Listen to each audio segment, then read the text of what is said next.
இப்போ big pass ஹவுஸ்க்குள்ள ஒரு மிகப்பெரிய ஒரு பிரச்சனையாக போயிட்டு இருக்கு. அது என்ன பிரச்சனை பார்த்தீங்கன்னா வந்து கம்புதுன்னு பாரும் தான். ஸோ ஆக்சுவலி பார்த்தீங்கன்னா வந்து இதுக்கு முன்னாடி ஒரு பிரச்சனை போச்சு. ஆகா, உனக்கு பாரு பாயிண்ட் மேல பாயிண்ட் கிடைக்குது.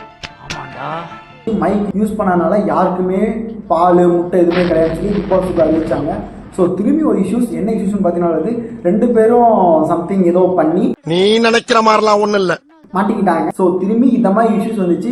பட் இந்த டைம் சண்டை போட்டது யார் பார்த்தீங்கன்னா பிக் பாஸ் ஹவுஸ்மேட் இல்லை, பார்வதியும் கமலும் தான். ஸோ 2 பேரும் திரும்பி சண்டை போட்டு பிரிஞ்சுட்டாங்க.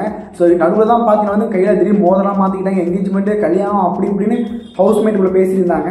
பட் திடீர்னு பார்த்தீங்கன்னா வந்து இந்த மாதிரி பிரச்சனை வந்தனால 2 பேரும் பிரியமே ஆகிட்டாங்க. திடீர்னு கம்பெனி வார்த்தையை விட்டாரு, நீ ஒன்றும் அவ்வளோ ஐஸ்வர்யா ராயமா இல்லை பேட் டச் பண்ணுறதுக்கு அப்போ சொல்லி வார்த்தையை விட்டாரு ஐஸ்வர்யா ராய் நம்மா. ஸோ ஐ திங்க் எனக்கு இது என்ன தோணுதுன்னா, பார் வந்து அவங்க கேம் பிளே இம்ப்ரூவ் பண்ணுறதுக்காக தான் கமெண்ட்கிட்ட இப்படி பண்ணுறாங்க அப்படின்னு சொல்லி எனக்கு பர்சனலாக தோணுது. ஸோ உங்களுக்கு என்ன தோணுது மறக்காம கமெண்ட் சொல்லுங்கள், தெரிஞ்சுக்கலாம். அண்ட் இதமே அப்படின்ட்டு நம்ம சேனலை சப்ஸ்கிரைப் பண்ணிக்கோங்க.